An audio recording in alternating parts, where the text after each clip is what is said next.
Selamat pagi, Bapak-bapak, Ibu-ibu, saudara-saudari di mana berada. Shalom berkah dalam. Berjumpa kembali dengan Sugeng Pramono dalam renungan kisah singkat Santo Camillus de Lelis. Bila saya melayani Kristus, saya tidak usah ganti pakaian untuk menerima wakilnya. Camillus de Lelis lahir di Pocoinico, Italia tahun 1550. Ia putra bangsawan militer. De Lelis yang berpengaruh pada saat itu. Ayahnya seorang berperangai kasar dan jarang berada di rumah. Ibunya bernama Camelia Confelli de Laureto, meninggal saat ia masih berusia 12 tahun. Camillus kecil kurang memperoleh perhatian dan kasih sayang, dan ia tumbuh menjadi seorang anak yang kasar dan nakal. Saat usia remaja, ia pernah menjadi tentara di Venesia, tetapi dipecat karena tidak disiplin dan suka berjudi. Keluar dari militer, kebiasaannya berjudi semakin menjadi-jadi sehingga jatuh miskin dan menjadi pengemis. Tahun 1574, ia menjadi kuli bangunan di biara Fransiskan Kapusin di Manfredonia. Suasana biara yang tenang dan damai, serta lantunan doa para rahib Kapusin rupanya menyentuh jiwanya. Di biara tersebut, Camillus bertobat. Ia melamar menjadi seorang bruder di biara itu, namun ditolak karena kesehatannya yang buruk. Tidak patah arang, Camillus kemudian pindah ke kota Roma. Di sana bertemu dengan Santo Filipus Neri yang kemudian menjadi bapa pengakuannya. Setelah beberapa lama, Camillus diterima bekerja di rumah sakit San Giacomo sebagai perawat.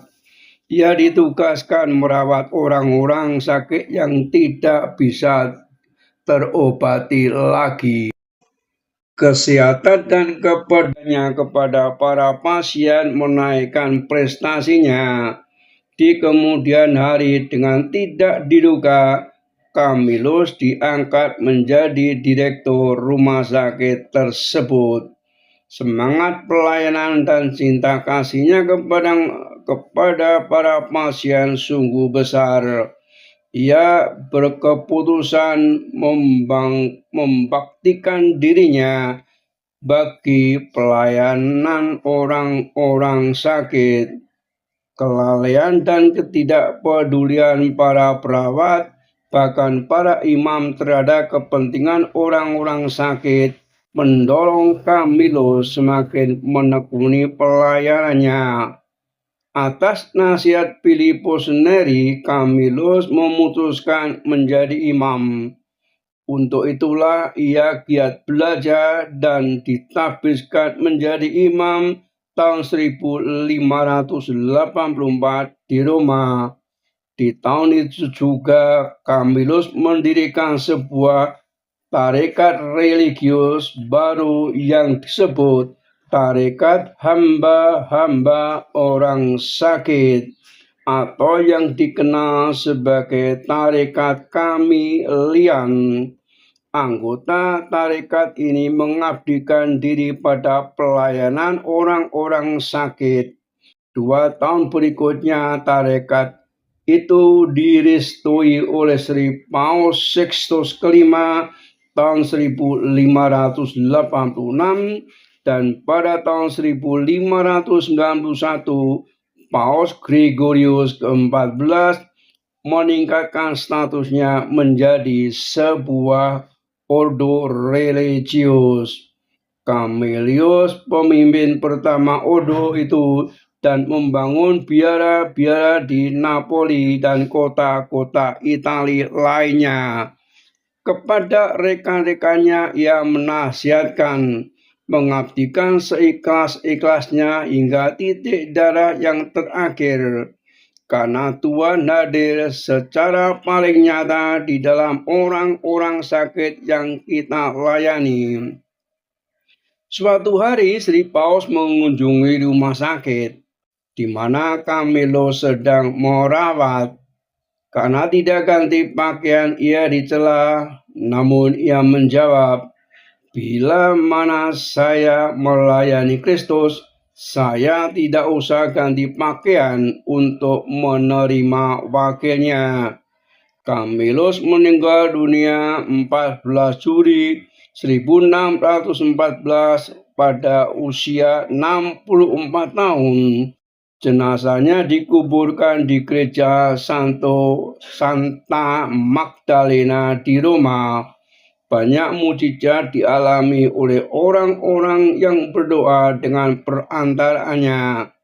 Camillus dibeatifikasi tahun 1742 dan kanonisasi oleh Paus Benediktus ke-14 tahun 1746.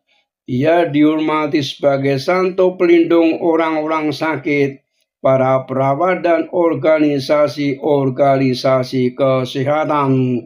Perayaan 14 Juli.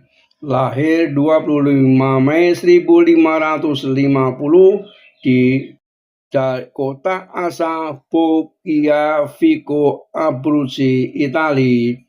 Wafat 14 Juli 1614 di Genoa, Italia, sebab alamiah. Beatifikasi 7 April 1742 oleh Paus Benediktus ke-14. Kanonisasi 29 Juni 1746 oleh Paus Benediktus ke-14. Salam peradaban kasih, terpujilah Tuhan. Amin.